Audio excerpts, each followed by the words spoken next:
legends and the myths, Achilles and his gold, Hercules and his gifts, and Spider-Man's control, and Batman with his fists. And clearly I don't see myself upon that list. But she said, where'd you wanna go?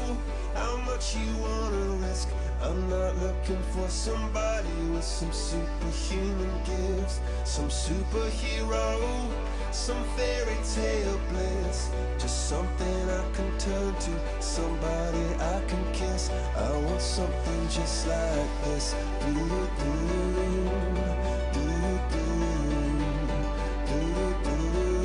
Oh, I want something just like this.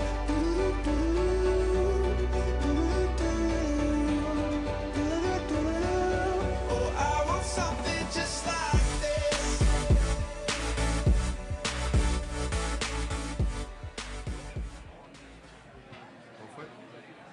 Ladies and gentlemen, please make your way to your seats. The speech will begin in 5 minutes. Please enjoy.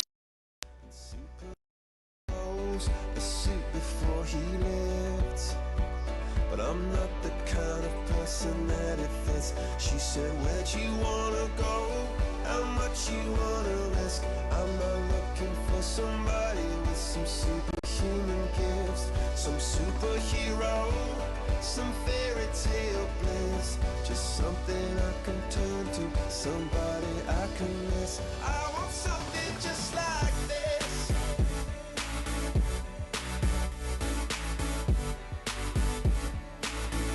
I want something just like this.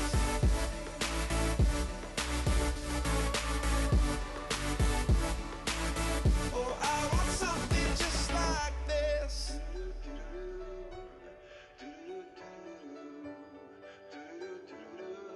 Oh, I want something just like this.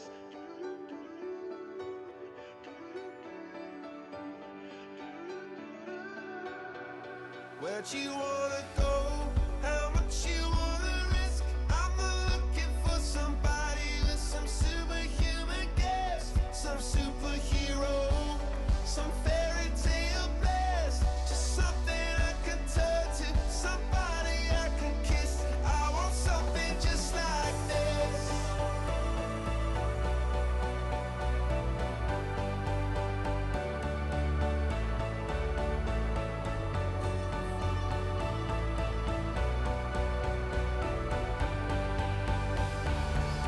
Oh, I want something just like this.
come alive again.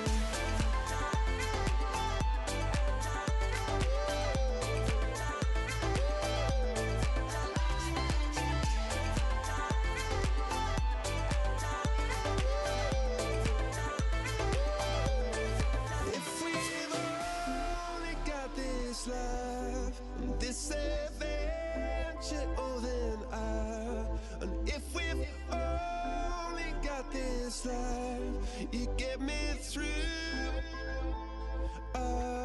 And if we've only got this life and this adventure, oh then I wanna share it with you, with you, with you. See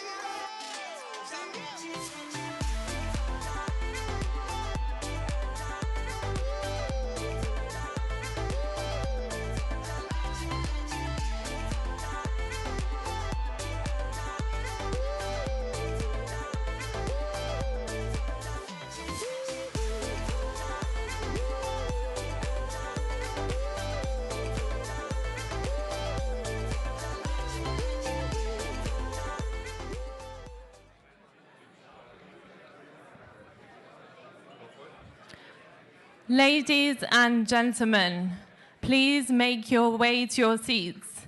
Please ensure your phones are on silent, and please refrain from taking photographs during the event. The speech is about to begin.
Well, good morning, everyone, and thank you all for joining us today on a day which, as you can see, we've brought the British weather with us here to South Africa. But it's a pleasure to be here in Cape Town, a city whose recent past lends it a special resonance for many around the world, and which symbolises the transformation experienced by South Africa. Out in the bay lies Robben Island, where for so long, so many were unjustly imprisoned for dreaming of a country in which the colour of your skin made no difference to your rights and opportunities. Foremost among them was, of course, Nelson Mandela. As the world marked the 100th anniversary of his birth earlier this year, a memorial to the great man was unveiled in Westminster Abbey. There it sits alongside tributes to the kings and queens, poets and scientists who have shaped my nation's history, a fitting recognition of the lasting impact Mandela made on the world. Mandela's walk to freedom, and that of South Africa, was long and arduous. But 28 years ago, barely a mile from here at Cape Town City Hall, he spoke for the first time following his release from decades behind bars. 4 years later, on Grand Parade, the newly inaugurated President of South Africa spoke of his election not as a victory of party, but of people, of the power of democracy and the necessity of unity, of equality, of universal rights. He spoke of the need to transform not just the culture and politics of South Africa, but its economy too, of his desire to change South Africa from a country in which the majority lived with little hope to one in which they can live and work with dignity, with a sense of self-esteem and confidence in the future, building a better life of opportunity, freedom, and prosperity. It was a bold vision, one shared not just by millions of South Africans, but hundreds of millions of people across the world. People including Kofi Annan. His unlikely journey from Ghanaian suburbs to global leadership took a very different route to that of Mandela. Yet, like your former president, Annan's impact, influence, and values spread well beyond the borders of his beloved homeland. And like Mandela, the world is a poorer place for his passing, but all the richer for his legacy. The life stories of these two great men encapsulate the ebbs and flows of history. They demonstrate just how much can be achieved over the course of a lifetime, but also that progress can never be taken for granted. The fight to secure our gains is constant. Mandela was born in 1918 with the world on the brink of peace from a war that was meant to end all war. But when Annan was born just 20 years later, those dreams of a lasting peace were about to be shattered once again, claiming millions of lives, including many from this continent. It was in the aftermath of this devastation that the United Nations, the organization that half a century later Annan would go on to lead, was founded. And despite false starts and mistakes along the way, global institutions and cooperation established in this period have delivered great gains for development. It was at the same time that independence movements of a generation of new nations took on a renewed urgency. People across the world won the right to self-determination, constitutions were written, and countries were born. And the embrace of free markets and free trade, which accelerated further with the end of the Cold War, has acted as the greatest agent of collective human progress the world has ever seen. In those countries that have successfully embraced properly regulated market economies, life expectancy has increased and infant mortality fallen. Absolute poverty has shrunk and disposable income grown. Access to education has widened and rates of illiteracy plummeted. And innovators have developed technology that transformed lives. The progress that we have made over the past century is remarkable. The opportunities for the next generation even more so. But to deliver on that promise, we need to recognise new challenges. As war and state-based conflicts have declined, it has been replaced by new threats. In the past 5 years, terrorists have killed around 20,000 people in Africa, from the 2013 siege in Nairobi's Westgate shopping centre to last year's horrific truck bombing in Mogadishu and March's al-Qaeda attacks in Burkina Faso. Whether in Europe or Africa, non-state actors are threatening our lives and radicalising our people. And today, malign state activity is on the rise, from cyber attacks on national infrastructure and institutions to the use of chemical weapons on the streets of the UK and Syria. While free trade and globalisation have brought huge benefits, they have not been felt by everyone, and too many of our citizens fear that they will be left behind. From the great financial crisis of 2008 to the advent of artificial intelligence replacing human labour, people are questioning the model of economic development we seek to defend. And as we face such troubling questions, the capacity for governments old and new to provide the answers is being challenged. For some, the solution lies in seeking to halt or reverse change, undermining the institutions of global cooperation, rebuilding the barriers to trade, viewing global competition as a zero-sum game. I disagree, because these are not challenges faced by a single nation alone. The ideology that inspires vicious terrorist attacks does not respect borders.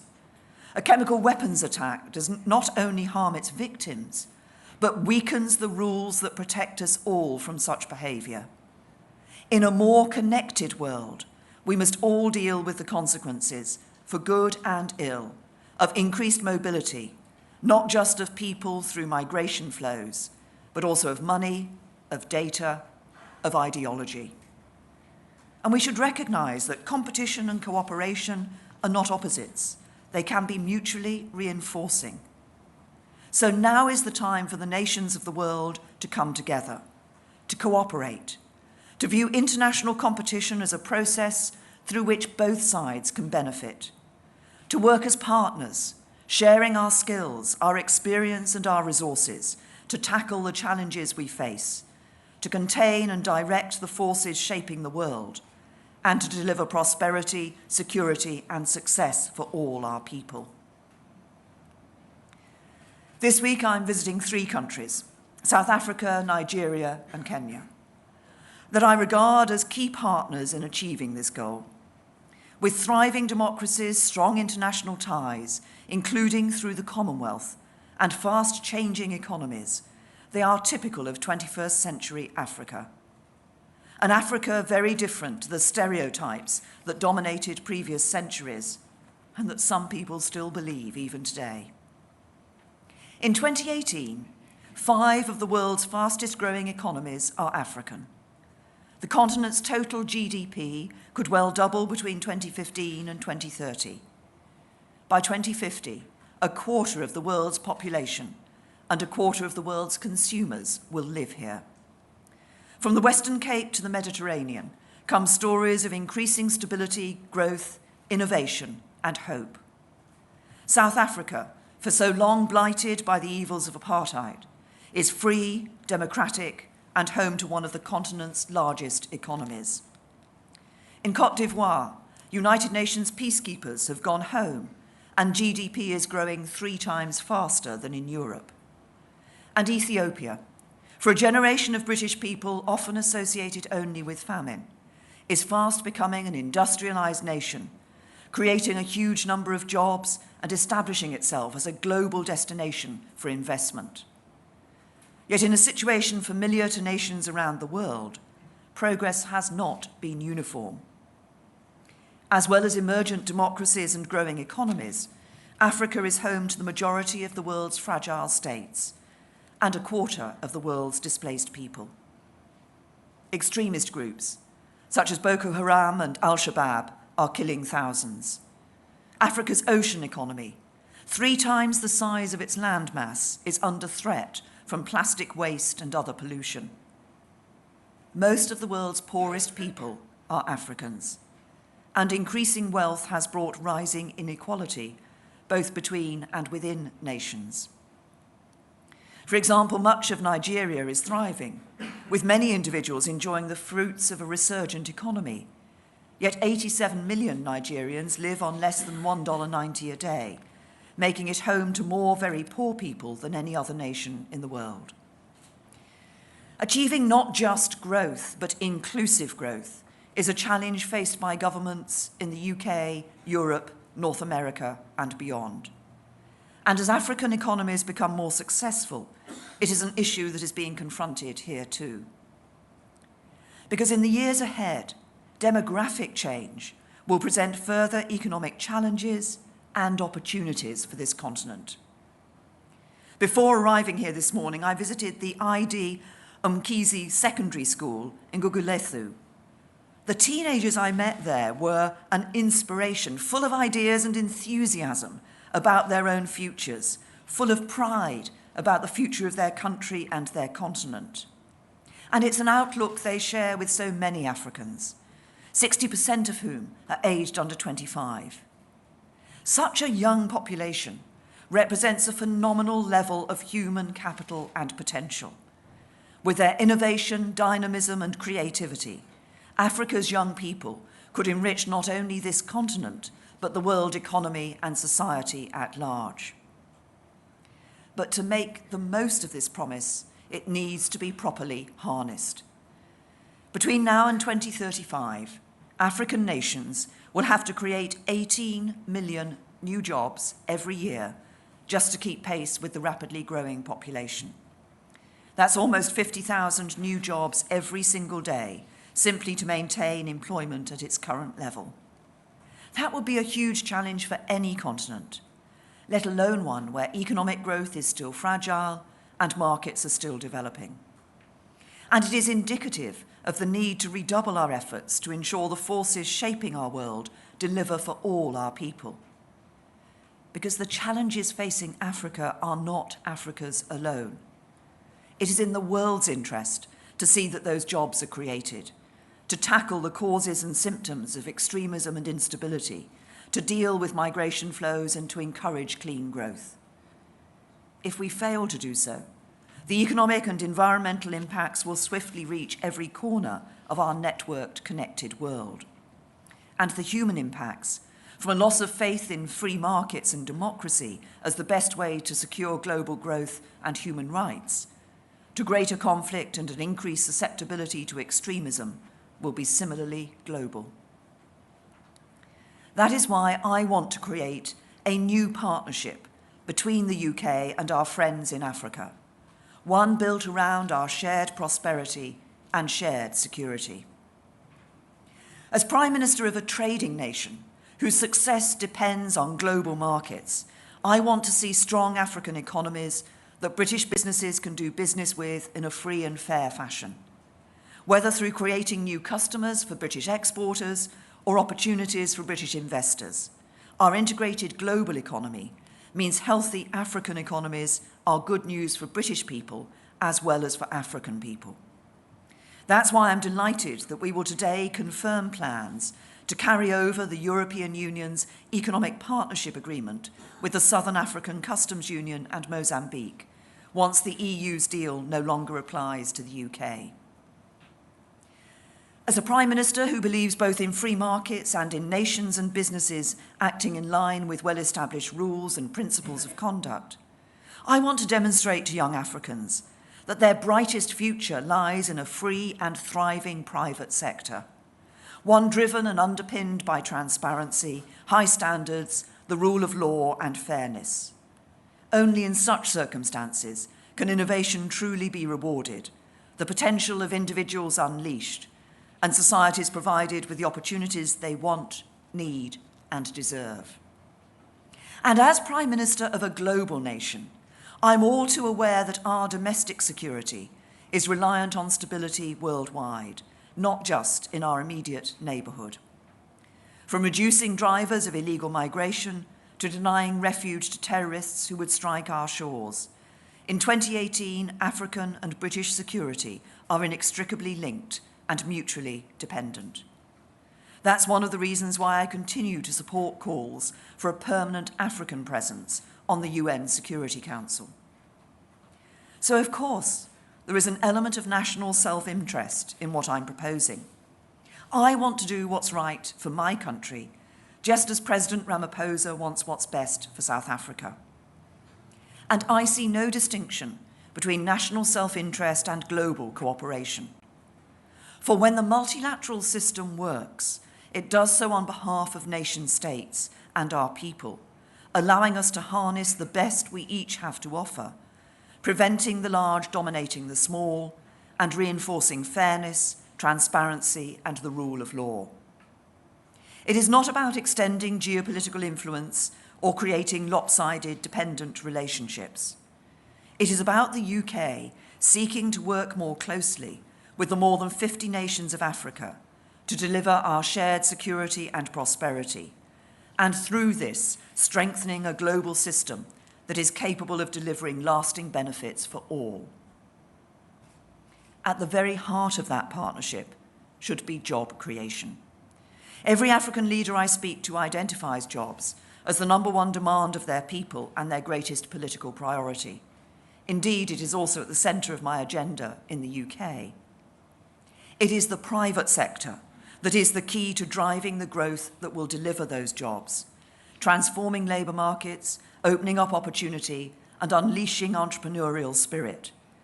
And the UK has the companies that can invest in and trade with Africa to do just this. However, for a variety of reasons, the private sector has not yet managed to deliver the jobs and investment that many African nations need. So I want to put our development budget and expertise at the centre of our partnership as part of an ambitious new approach, and use this to support the private sector to take root and grow. And I can today announce a new ambition. By 2022, I want the UK to be the G7's #1 investor in Africa, with Britain's private sector companies taking the lead in investing the billions that will see African economies growing by trillions. We have the tools to do so. The City of London makes the UK the unrivaled global hub for international investment, with more than £8 trillion of assets under management. We are home to cutting-edge science and technology and world-class defence, diplomacy, and development. We are a trusted and trustworthy partner. Our legal system is second to none, including some of the toughest anti-corruption laws in the world. Where our companies fall short, they are held to account, in the courts if necessary. And our commitment to free and open trade under the rules-based order means our international partners know they will be treated fairly.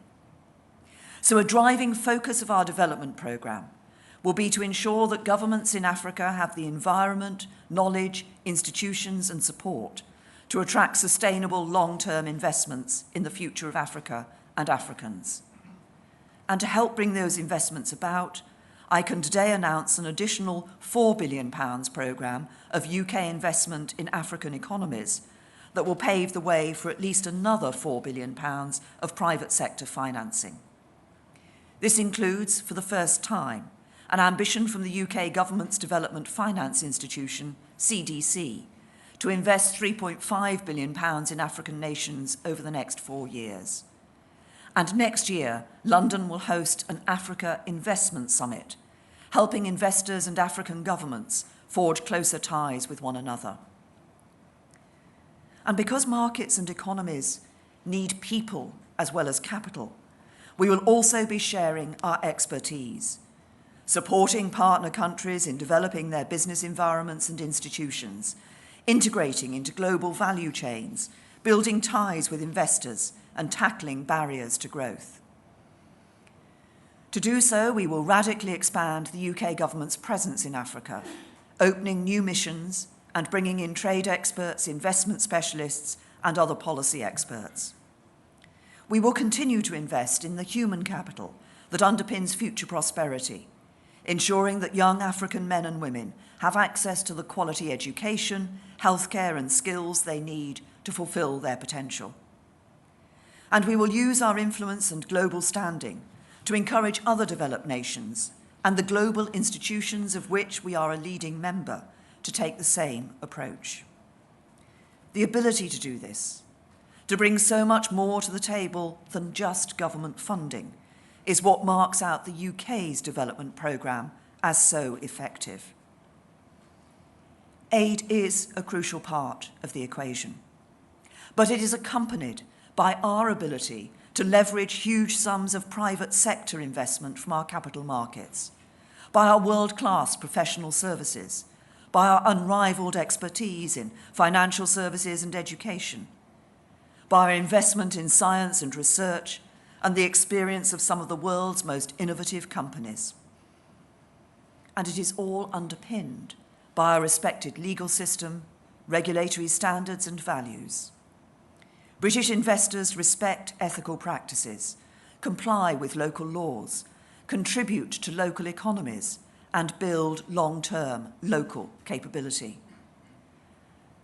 So while we cannot compete with the economic might of some foreign governments investing in Africa, what we can offer is long-term investment of the very highest quality and breadth, something that will deliver more for Africans for longer, and which can only be achieved when the government and private sector work together. At the same time, investment cannot be attracted nor growth achieved in the absence of security and the stability it brings. So we also need to target our development assistance to build that stability and tackle the drivers of fragility. By 2030, 80% of the world's extreme poor will live in fragile states. Even in countries considered relatively stable and prosperous, pockets of fragility persist.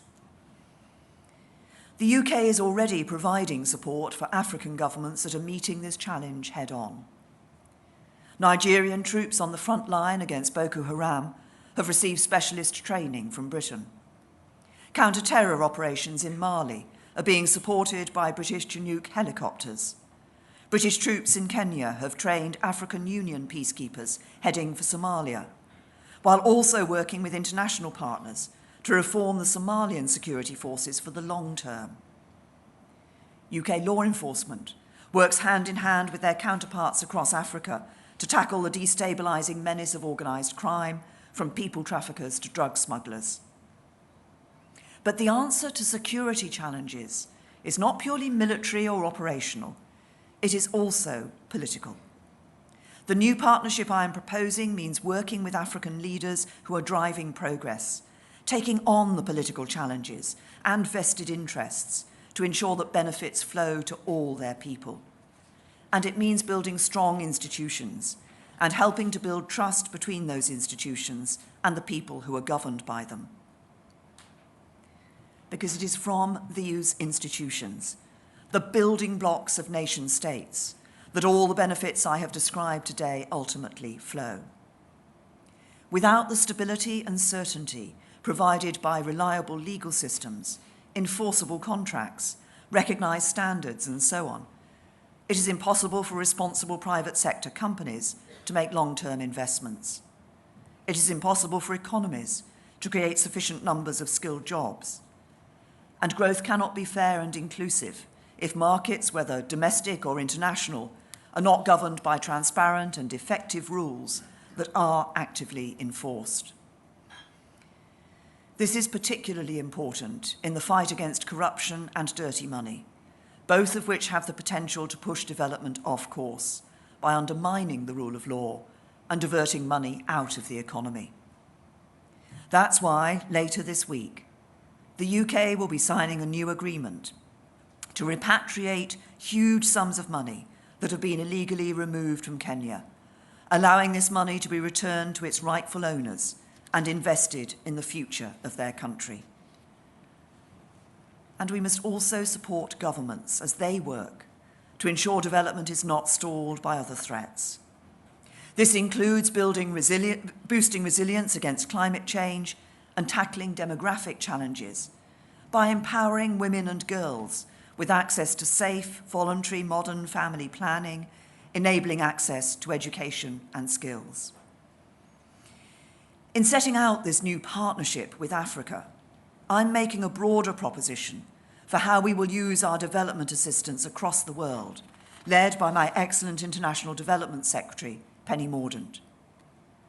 And as we reorient our development programme, I want to be clear. Foreign aid works. Since 2015, UK aid in countries around the world has paid for more than 37 million children to be immunised, saving more than 600,000 lives. We've helped almost 11.5 million young people get an education and given more than 40 million people access to clean water or proper sanitation. As I stand here today, people in the Democratic Republic of Congo are being treated with an Ebola vaccine developed with support from the UK. The UK's role in international development is something of which I'm immensely proud, as I believe the nation as a whole should be. We will remain a global champion for aid spending, humanitarian relief, and international development. We will continue our commitment to spend 0.7% of gross national income on official development assistance, and we will not falter in our work to deliver the Sustainable Development Goals. But I am also unashamed about the need to ensure that our aid programme works for the UK. So today I'm committing that our development spending will not only combat extreme poverty, but at the same time tackle global challenges and support our own national interest. This will ensure that our investment in aid benefits us all and is fully aligned with our wider national security priorities. In practice, this will mean helping fast-growing frontier markets like Côte d'Ivoire and Senegal to sustain their development progress and create opportunities for investors, including British companies. It will also mean supporting countries and societies on the front line of instability in all of its forms.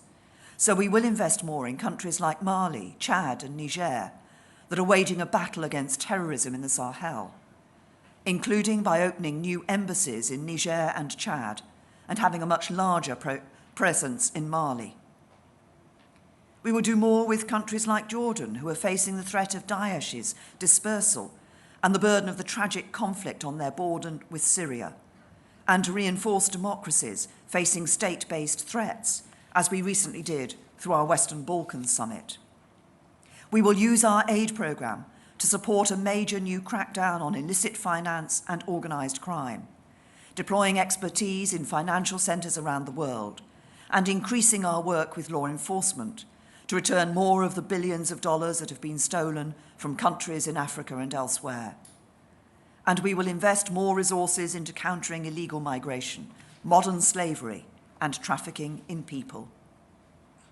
These new priorities will represent a fundamental strategic shift in the way we use our aid programme, putting development at the heart of our international agenda, not only protecting and supporting the most vulnerable people, but bolstering states under threat, shaping a global economy that works for everyone, and building cooperation across the world in support of the rules-based system.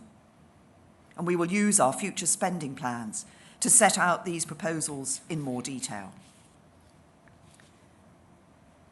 True partnerships are not about one party doing unto another, but states, governments, businesses, and individuals working together in a responsible way to achieve common goals. Delivering such long-term success will not be quick or easy, but I am committed to Africa and committed to using every lever of the British government to support the partnerships and ideas that will bring benefits for generations to come. When President Mandela addressed the Cape Town crowds in 1994, he spoke not only of the immense challenge facing South Africa, but also of his certainty that the people of this country would rise to meet it. As the world once again faces great uncertainties, I am confident that all our peoples can rise to the moment, that together we will tip the balance of change from challenge to opportunity, and that as friends, partners, and equals, we will secure a more prosperous future for all our people. Thank you.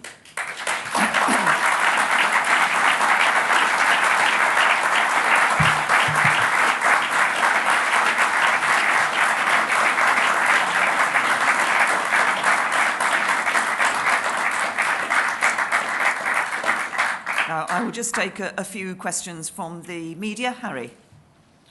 Thank you, Prime Minister. Harry Cole from The Sun. Your announcement of a massive reorientation of British aid spending, is it an admission that the government has previously got vast swathes of spending wrong in this continent and the national interest therefore must have suffered as a result? And if so, what's your message to millions of taxpayers at home who believe that cash could have been spent unashamedly in the national interest in the UK? No, it's not what you suggest. And as I set out in my speech, clearly the money that we have been spending across the world in our aid budget has had a hugely positive impact. We have been helping to lift people out of poverty. We have been helping, as I said, to ensure that young people, particularly girls, get education who wouldn't have that opportunity were it not for what the United Kingdom has been doing. But what I do see and what I've announced today, is that as we look forward, as we look ahead to the challenges that we face, I think it is right that we set out this new ambitious partnership, that we set out this new strategic approach to our development aid that says we will continue to be helping to lift the vulnerable, the most vulnerable out of poverty. But alongside that, we will be using our aid money to ensure that long-term stability that will actually be in everybody's interests, because it's important that we see economies grow and flourish, jobs created for people, stable governance, so that people are not just lifted out of poverty, but have that long-term future and opportunity. And that's what the UK aid budget will be doing. Ben? Yes, thank you very much, Prime Minister.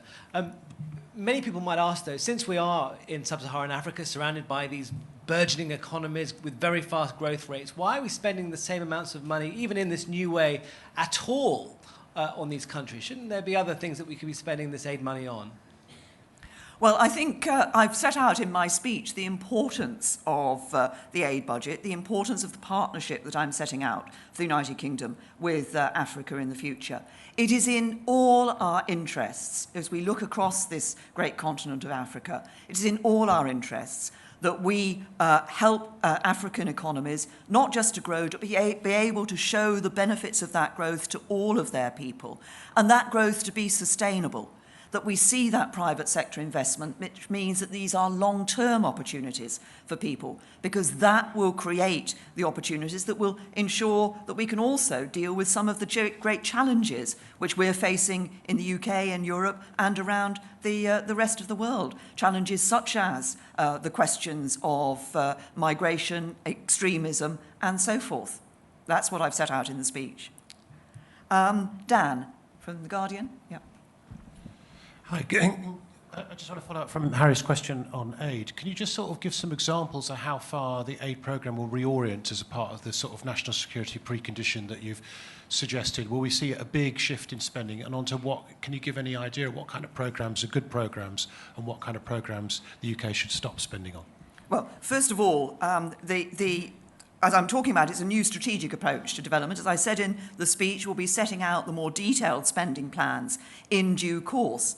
But we will be looking, as I say, not just to be saying what can we do to help the most vulnerable people across the world and to help lifting people out of poverty, but how can we ensure that there is a longer-term element to that by working with governments and others to ensure good government stability in those fragile states where otherwise we would see instability continuing, and being able, alongside that, to encourage private sector investment, because it is through private sector investment that we will see economies not just growing, but able to maintain and sustain that growth into the future and create those jobs for the future. I was hugely inspired at the school I was at this morning. I spoke to a group of pupils and was asking them their aspirations.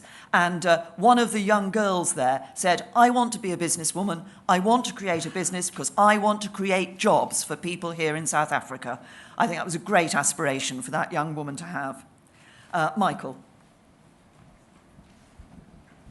Michael Crick from Channel 4 News. You say you're committed to Africa, but haven't you come very late to the party? I mean, this is the first trip that could be described as a tour by a British Prime Minister for 7 years. President Macron has been 9 times and visited 11 countries. Your last Africa minister was only in the job for less than 7 months.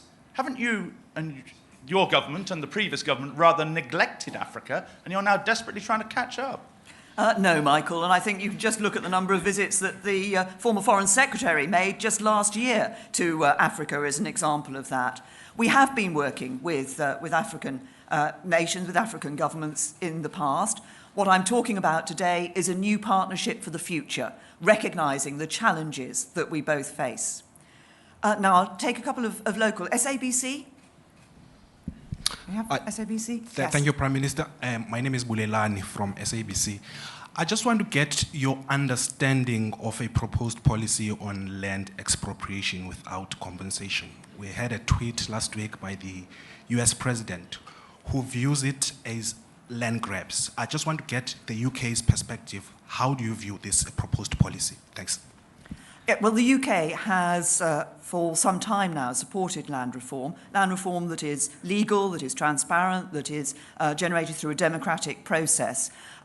It's an issue that I raised and discussed with President Ramaphosa when he was in London earlier this year. I'll be talking to him about it later today. But I welcome the comments that he has already made about us approaching land reform, bearing in mind the economic and social consequences. And I think he's made a reference to no smash and grab land reform. And Business Day? I think I was going to ask the same question, so I'm covered. But basically, I was going to ask in terms of SA's ability to unlock further investment from the UK, could that be compromised by this policy of expropriation without compensation? Because it's an issue of property rights that we're dealing with here.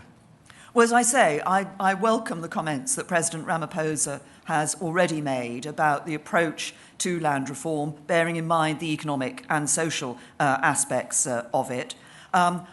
I believe that we have a real opportunity to unlock. We already see significant investment from the UK here in South Africa, but I think there are real opportunities for the future. I'm pleased that I've brought a significant business delegation with me here and across a wide range of business activity, from financial services to agricultural products and manufacturing and infrastructure and various technology companies as well. And obviously, as I said in my speech, as we look across the whole of Africa, as people are looking to invest, they want to ensure that their countries have that sort of stable aspects that investors are always looking for. That's why part of, as we're looking across Africa, one of the issues that our new development aid will be approach will be looking at is how we can help to ensure those in those states which are fragile states where that doesn't exist at the moment. We've already seen the benefits of the growth in the economy, the stability here in South Africa, in the investment we've seen from the UK. I think there are huge opportunities for us to work together, both the UK and South Africa, to increase that investment in the future to the mutual benefit both of South Africans and of the United Kingdom. Thank you.